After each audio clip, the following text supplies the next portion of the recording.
Sandy Tumiwa membantah kalau dirinya tidak ikhlas setelah menghibahkan rumah kepada kedua orang anaknya. Mantan suami dari Tessa Kaunang itu menegaskan bahwa ia hanya tidak ingin peruntukan rumah tersebut jatuh ke tangan yang salah. Benarkah ia merasa takut kalau nantinya rumah itu akan ditempati oleh Tessa Kaunang dan pasangan barunya?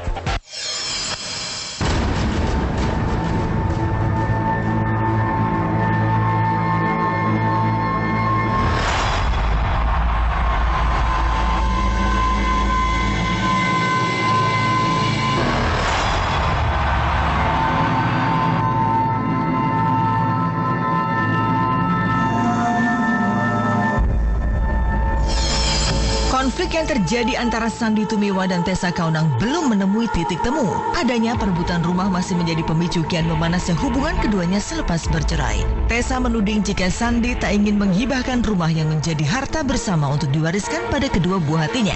Namun Sandy membantah dan menuturkan jika selama ini mantan istrinya itu kurang memahami apa yang dimaksudkan. Ditemui semalam oleh tim liputan KIS Pagi, Sandy mencoba menjelaskan jika selama ini ia telah menitipkan amanah untuk menjaga rumah itu pada mantan istrinya sampai nanti kedua anaknya dewasa.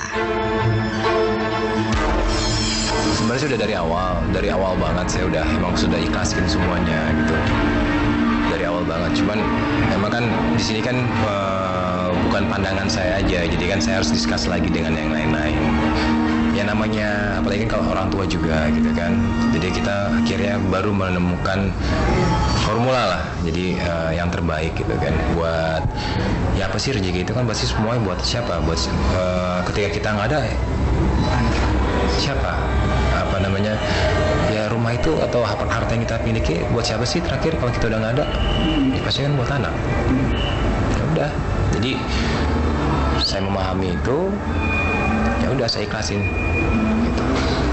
Jadi intinya udahlah nggak usah diganggu gugat lagi, itu udah haknya kita yang kerja juga buat siapa, hasilnya kan juga buat siapa, ya udah selesai. Semuanya saya berikan untuk anak-anak melalui rumah itu karena itu harta saya satu-satunya dan semuanya ya saya nggak ada lagi, ya itu saya berikan buat anak-anak gitu. Jadi untuk yang lain-lain tolong dimengerti mengenai apapun lah ya kan. Kalau kan makanya dibilang udahlah, ngapain sih kita mesti selalu lihat materi. Yang penting sekarang bagaimana kita menata hidup kita ke depannya. Tessa juga harus lebih baik ke depannya seperti apa, saya juga harus lebih baik ke depannya bagaimana. Banyak hal yang harus saya lakukan, banyak hal juga yang harus Tessa lakukan. Supaya juga kan kita juga di sini kan yang dilihat kan anak-anak. Karena di sini anak-anak gak akan melihat siapa yang salah atau siapa yang benar. Ya kan, gak ngelihat, tapi mereka melihat ini adalah ayah saya, ini adalah ibu saya. Tetap bekas. Gak ada yang bekas. Mungkin dia belum terlalu memahami bagaimana yang benarnya seperti apa, dari secara hukumnya bagaimana dan hal-hal lain-lain. Yang penting yang saya mau berikan pemahaman untuk dia gitu kan. Ini adalah amanah. Jaga ya kan, sampai mereka nanti besar, anak-anak besar. Itu aja. Jadi ya setelah itu mereka mau itu buat usaha atau mereka nanti buat pendidikan atau mereka mau tinggalin atau gimana, itu udah urusannya mereka. Yang penting jaga untuk anak-anak. Itu aja. Jadi saya memberikan pemahaman itu. Kira-kira hari Jumat kemarin itu sekitar jam 11 malam kalau nggak salah, itu Sandy BBM saya. Dia bilang dia mau mengikhlaskan hak rumah ini. Dia mau mengikhlaskan untuk anak-anak. Ya saya mendengarnya puji Tuhan banget ya. Jadi uangnya Sandy, istilahnya haknya Sandy dari rumah ini kan otomatis dihibahkan kepada anak-anak. Saya pun tidak mendapatkan apa-apa. Jadi memang istilahnya rumah ini adalah warisan buat anak-anak di masa yang akan datang dari saya dan Sandy sebagai orang tuanya anak-anak gitu ya. Itu adalah niat dari Sandy. Dan sekarang nih saya lagi menunggu realisasinya. Memang dia bilang ya udah urus deh surat-suratnya, dia bilang gitu kan. Dan kemarin dia sebutkan hari Jumat otomatis Sabtu Minggu libur. Hari Senin ini saya belum sempat, mungkin besok saya urus ke notaris untuk mengurus rumahnya ini supaya dipindah tangankan ke anak-anak dan Sandi sama saya tanda tangan. Otomatis saya merasa lega dengan kondisi kalau memang sudah terjadi rumah ini dihibahkan sama anak-anak. Karena apa? Karena memang dari awal inginnya saya supaya rumah ini dihibahkan buat anak-anak. Bahkan waktu kita kemarin sidang perceraian, itu dari majelis hakimnya pun mengatakan kenapa rumahnya tidak dihibahkan kepada anak-anak. Banyak pihak yang menginginkan supaya rumahnya ini nggak usah jadi harta gono gini rebutan antara saya sama Sandi gitu. Bukan masalah rebutan sih, tapi kan kalau Sandi pengennya dijual, saya pengennya nggak dijual, kayak gitu kan. Jadi ya pastinya saya ngerasa lega kalau memang Sandi udah ada niat bener-bener. Karena memang dulu dari awal kita berpisah sebenarnya udah ada tuh niat Sandi untuk menghibahkan rumah ini buat anak-anak. Tapi seperti biasa, Sandi kan orangnya labil, ya kan? Nanti iya, nanti enggak, nanti iya, nanti enggak. Jadi waktu itu sudah pernah ngomong mau dihibahkan, tiba-tiba berubah lagi, ya kan? Dihibahkan lagi, berubah lagi. Nah terakhir nih hari Jumat kemarin, ya mungkin juga karena sudah makin rame juga ya di media kan, masalahnya saya mungkin bicara atau apa, sampai akhirnya mungkin dia ada niat lagi untuk menghibahkan kepada anak-anak. Makanya intinya saya sekarang sedang menunggu realisasinya.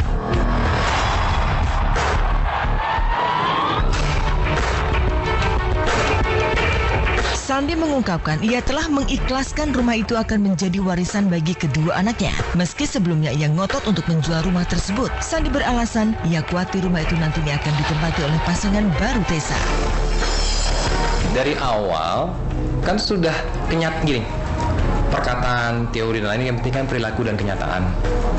Kenyataannya saya berada di luar rumah, kenyataannya saya kan ada di mana, nggak di rumah dan lain-lain.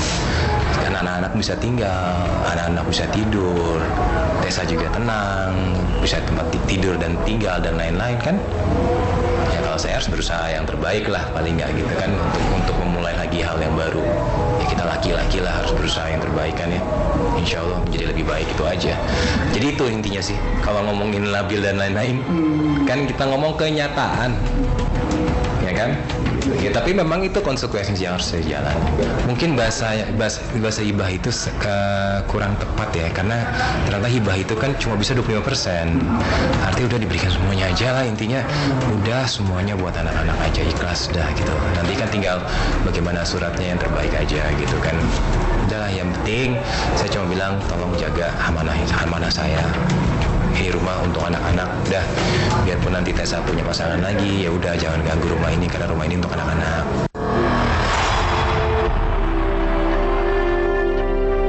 Selepas bercerai dengan Tessa, Sandi memang memilih untuk keluar dari rumah.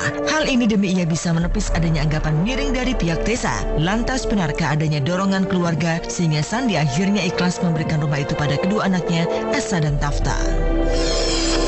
Kalau dari sisi hukumnya juga kan ini bagi dua, gono gini jebret, karena ini kan harta bersama dan lain-lain. Artinya nanti kalau dipecah, Sandi bisa beli rumah lagi, terus bisa dibiarkan buat anak-anak. Itu udah tanggung jawabnya Sandi buat anak-anak nantinya. Begitupun Tessa beli rumah lagi untuk anak-anak dan lain-lain kan. Nanti kan tinggal sementara aja sampai kita punya rezeki lagi, kita bisa tinggal lagi, dan anak itu kan tetap buat anak-anak. Itu kan fair. Fair semuanya kan, ya kan, balik lagi semua itu pilihan sih, nggak apa-apa gitu. Jadi nggak ada yang berat di situ. Setelah kita sudah mengetahui pilihannya dan kita ngerenungin kan, tafakurin lagi, saya tafakur renungin lagi mana yang terbaik nih ya Allah gitu kan. Balik lagi saya lihat ini nggak dibawa mati semua kok gitu, ya kan. Ya udahlah, Bismillah. Saya berikan yang terbaik kok. Toh juga investasi yang paling besar buat kita ini sebagai orang tua ya, apalagi kalau nggak bukan anak. Nanti kita ngebangun lagi, insya Allah ke depan pasti ada aja rezeki kok. Allah pasti udah siapin. Allah udah siapin buat anak-anak saya. Begitupun juga Allah akan siapkan buat saya dan keluarga saya nantinya ke depan, insya Allah. Terserah aja saya mah terserah aja udah. Yang jelas dari hati saya sudah legowo, sudah ikhlas, silakan. Mau diurus, mau nggak diurus, toh dari awal banget pas ketok palu kan saya juga udah nggak tinggal di rumah. Paham kan? Dari awal saya juga udah nggak tinggal di rumah. Artinya kan saya harus berusaha lagi dari nol lagi, dan berusaha lagi dari awal lagi. Artinya memang apapun perkataan-perkataan yang dilontarkan pada waktu itu gitu kan, yang penting kenyataannya. Ya saya sekarang lagi ikhtiar terus.